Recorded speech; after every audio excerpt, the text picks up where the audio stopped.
tropical storm, but we continue to track this as it moves up the East Coast. That's right, and Kelly Green is here, and she's going to share the path of the storm that it took in just a minute. But first, let's give you a live look at Savannah, Georgia. Savannah, Georgia, as you can see, it's still cloudy, it's still wet out there, but things somewhat calm as the storm is starting to move in through the area. And some of the worst damages in Lee, Florida. You got to look at this. The sheriff sharing this video. You can see it's above the area, and you can see all this damage caused by 150-mile-per-hour wind and heavy rain yesterday. The water, look here, it's covering roads and houses, other buildings here along this beach, damaged by this catastrophic storm. And then it just smacked us really hard, and we fled to my mom's, and that's all we could have did. But now we're homeless. This is my community. This is my home. It's not only for my pain, it's for everybody's pain. I'm terrified for everybody. It's not only all our trailers, it's half of Cape Coral, it's half of everywhere. Your heart just goes out to all these Floridians who are dealing with all this damage. And look, it's not just South Florida. That's right. The storm left a lot of rain behind as it moved its way out of the state. This here is a look at Central Florida, where rescues and evacuations have been underway today as well. And like we said, Ian's not done yet. Yeah, Kelly's been tracking it all afternoon, so where's it headed? Unfortunately, it's getting back into the Atlantic, and it's just going to be intensifying once again as it gets into the relatively warm waters, gaining energy and strengthening. Here's a look currently, 75-mile-per-hour winds, and it is continuing to spin here. Here's a look at some of the rainfall totals we had over the past 24 hours. 10 to 15 inches of rain that fell in this swath, which was forecasted across the peninsula of Florida. Unfortunately, just devastating rain. Of course, those hurricane-force winds causing many power outages. We just mentioned Lee County, one of the hardest hit areas, and unfortunately still over 88% of that county without power.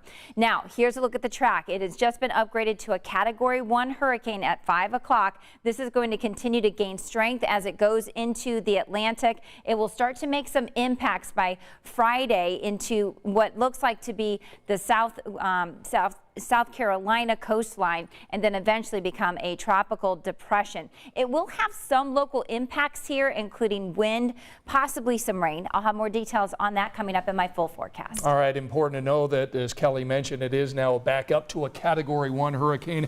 And Felicia, we're starting to learn lots of stories about the people who survived this hurricane. That's right. John actually caught up with the Hoosier family who found themselves in the middle of it all. Yeah, I actually introduced you to them last night. Blake and Shalina Hunter. They moved to Port Charlotte, Florida from Indianapolis just a few weeks ago. And last night they say they were on the eye of the wall of Hurricane Ian for multiple hours. The house they're staying in didn't suffer any significant damage, but look at the screen patio in the backyard, completely gone.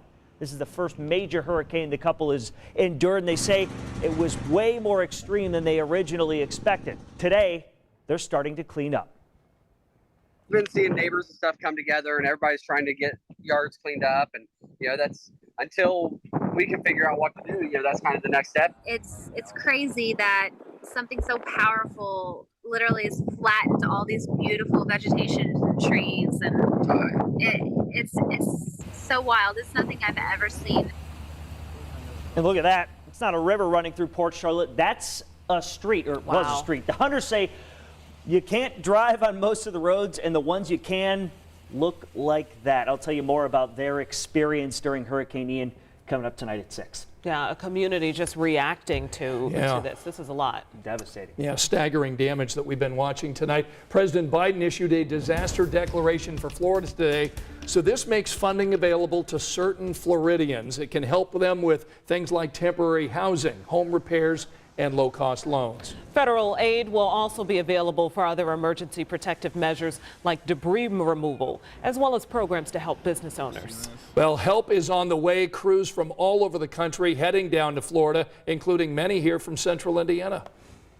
So far, Indiana's Task Force 1 and the state's National Guard are prepared to help. Lauren has more on this. And what will these teams be doing exactly, Lauren? Well, Scott, Felicia, right now the main focus is on assessing all this damage. And as we can see by the video here, or all the video that we've been seeing, that there is a lot of damage. So after the crews do that, they will work on the ground to do search and rescue. And those in the sky will help with transportation. It will be long days, but these crews say they're ready.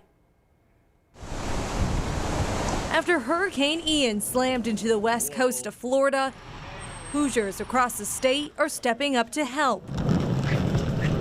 Today, 35 additional Task Force 1 members were called in, upgrading the response to a Type 1 team with a total of more than 80 people. Because of the strength of the storm that came in yesterday from Hurricane Ian and the possible damage to the west coast of Florida, so they want to add additional people to all the teams that have been deployed from the FEMA USAR system. The team will be joining the 48 members already deployed, who were ordered this morning to move towards the Tampa area as departments start to assess the widespread damage. The team is prepared to do wide area search and then conduct water operations in flooded areas. Storm surge normally gets pushed in pretty quick, but it doesn't leave as quick as it comes in. And the task force isn't the only Hoosier help on the way. You know, this is something we train for weekly and daily. This morning, the Indiana National Guard loaded up 2 of its UH-60 Black Hawk helicopters, sending a dozen soldiers along with 3 flight crews and mechanics. Well, I anticipate our mission will primarily be to move personnel and resources where they're most primarily needed. That includes moving people, water, equipment, and generators. But the crews won't know for sure until they get to the area. So we're kind of ready for whatever we might see down there, but it's kind of just unknown until we see it and get eyes on it. No matter how many miles away, when disaster strikes, Hoosiers are ready to help. We all always come together and, you know, lend a helping hand, and I'm just proud to be part of that mission. So Scott, Felicia, they are planning, both the National Guard and Task Force 1, they'll be down there for a couple of weeks, but they say that really depends on the damage and also what the state will need. Yeah, they're ready to get going and helping all those people down there. Thanks, Lauren.